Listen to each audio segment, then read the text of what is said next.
Assalamualaikum warahmatullahi wabarakatuh. Perkenalkan, nama saya Dita Salsabila dengan NIM 64221936. Di sini saya akan membuat video tentang pendugaan parameter. Tujuan video ini dibuat adalah untuk tugas UTS dari mata kuliah Statistik Probabilitas. Pendugaan proses yang menggunakan sampel statistik untuk menduga atau menaksir hubungan parameter populasi yang tidak diketahui. Menduga yaitu suatu statistik yang digunakan untuk menduga suatu parameter. Estimasi yaitu pengukuran terhadap nilai parameternya atau populasi dari data sampel yang diketahui. Ciri-ciri penduga yang baik. Yang pertama, tidak bias atau unbiased apabila nilai penduga sama dengan nilai yang diduganya. Yang kedua, yaitu efisien apabila penduga memiliki varians yang kecil. Yang ketiga, ada konsisten. Nah, konsisten ini ada dua. Yang pertama, jika ukuran sampel semakin bertambah, maka penduga akan mendekati parameternya. Yang kedua, jika ukuran sampel bertambah tak berhingga, maka distribusi sampling penduga akan mengecil menjadi tegak lurus di atas parameter yang sebenarnya dengan probabilitas sama dengan 1. Jenis-jenis pendugaan berdasarkan cara penyajiannya.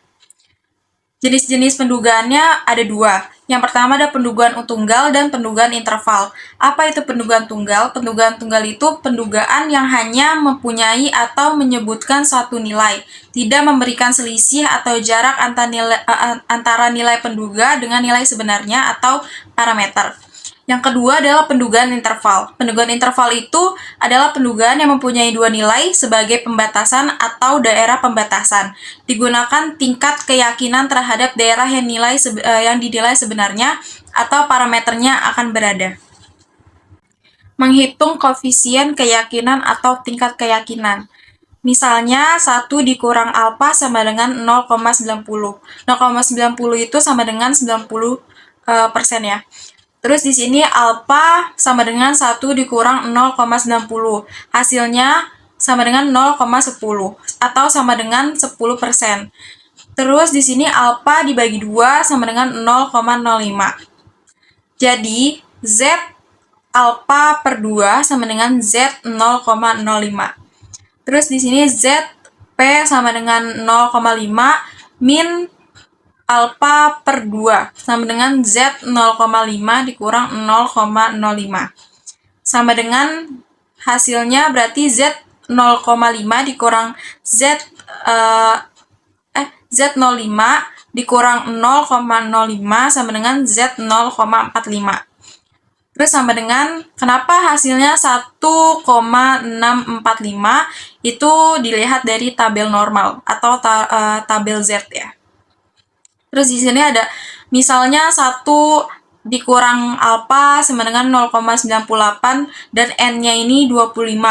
Berarti alfanya ini sama dengan 0,02. Alfa per 2 berarti sama dengan 0,01. Jadi sama T alfa per 2, V.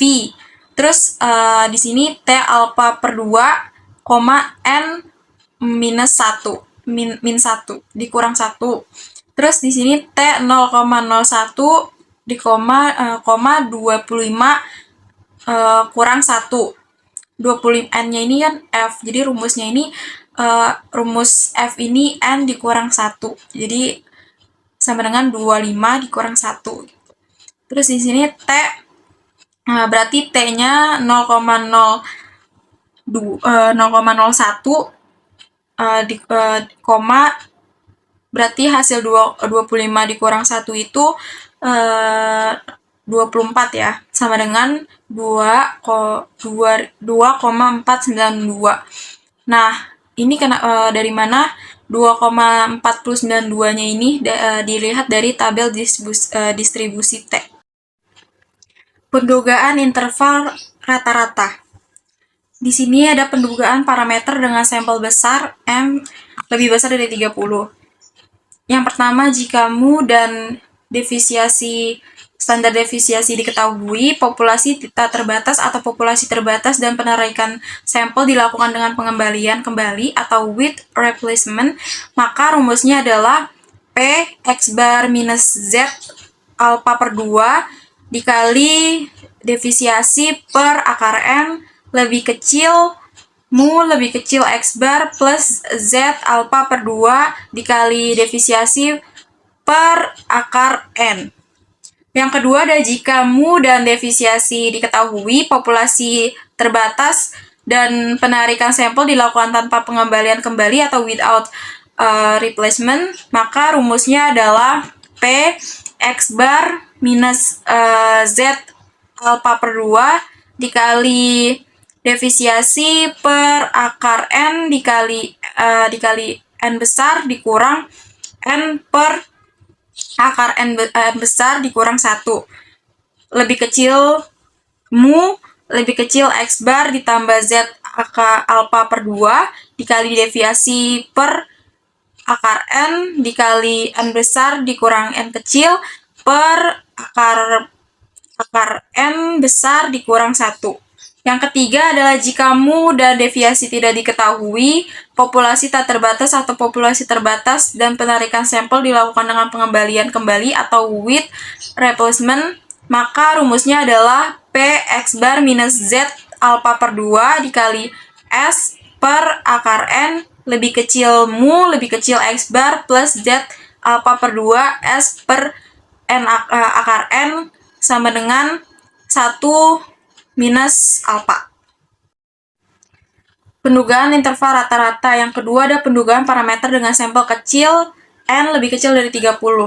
Jika mu dan deviasi tidak diketahui, populasi terbatas dan penarikan sampel dilakukan tanpa pengembalian kembali atau without replacement, maka rumusnya adalah P X bar minus T alpha per 2 dikali S per akar N lebih kecil mu lebih kecil X bar ditambah T alpha per 2 dikali S per akar N. Penentuan sampel untuk pendugaan rata-rata. Faktor yang menentukan ukuran sampel yang pertama adalah interval keyakinan yang digunakan. Yang kedua adalah kesalahan atau error maksimum yang diizinkan. Yang ketiga adalah variasi dari populasi diukur dengan standar deviasi atau populasi dengan varian kecil tentunya membutuhkan sampel yang kecil. Dirumuskan N sama dengan Z alpha per 2 dikali deviasi pangkat 2 per E pangkat 2. Pendugaan interval proporsi. Jika X sama dengan banyaknya elemen dengan karakteristik tertentu, maka P sama dengan X per M merupakan perkiraan P sama dengan proporsi sebenarnya dari elemen-elemen dengan karakteristik tertentu tersebut. Oke, untuk populasi tidak terbatas, rumusnya adalah SP sama dengan akar P dalam kurung 1 kurang P per N. Yang untuk kedua, yaitu untuk populasi terbatas adalah SP sama dengan akar P dalam kurung 1 dikurang P per N dikali akar N besar dikurang N kecil per N besar dikurang 1.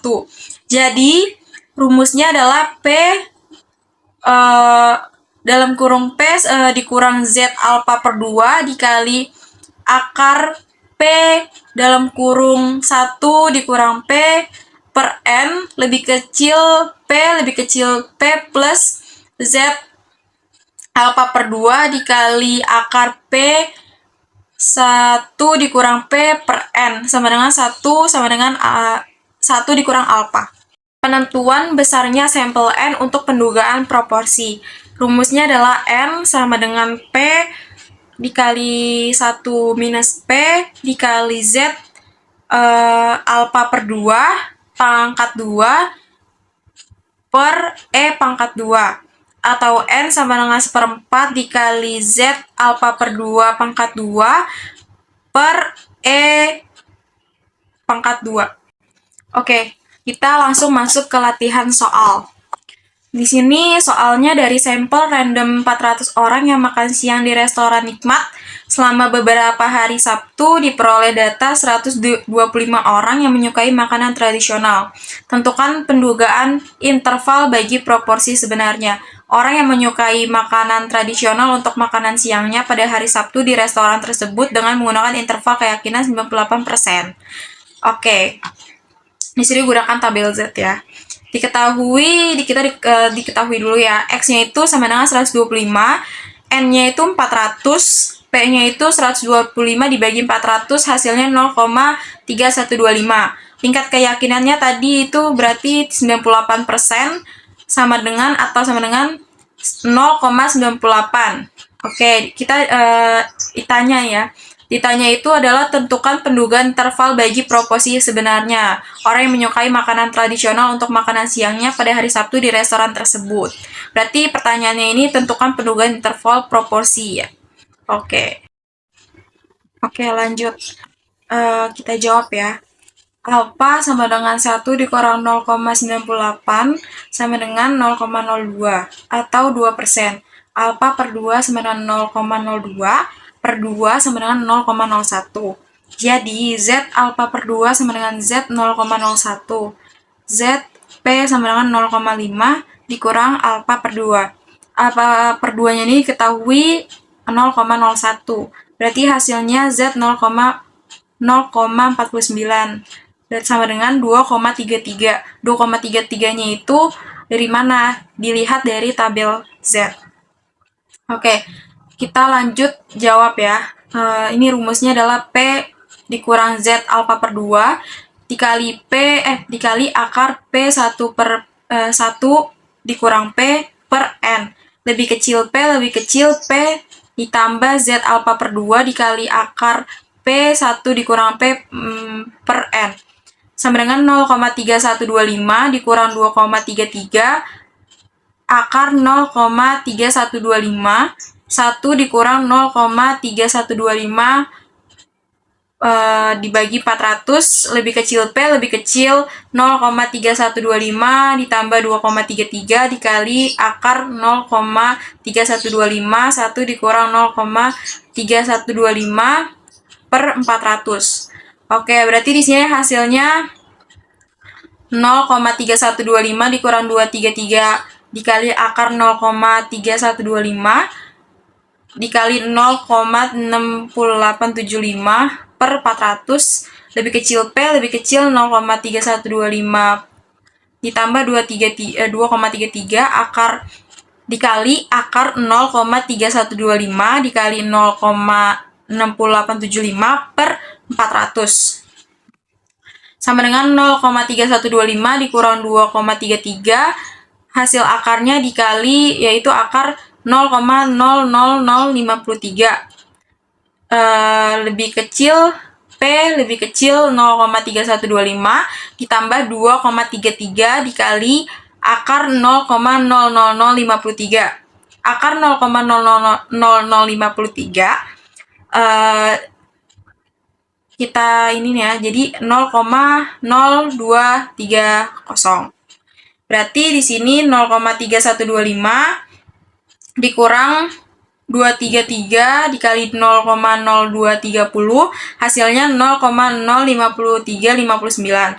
Lebih kecil P lebih kecil 0,3125 ditambah 0,05359. Hasilnya berarti jadi 0,2589 lebih kecil P lebih kecil 0,3660. Oke. Berarti yang ditanya ini berapa orang yang menyukai makanan tradisional untuk makanan siangnya pada hari Sabtu di restoran tersebut? Pendugaan parameter proporsinya yaitu segini, 0,2589 lebih kecil P lebih kecil 0,3660 atau 0,3660.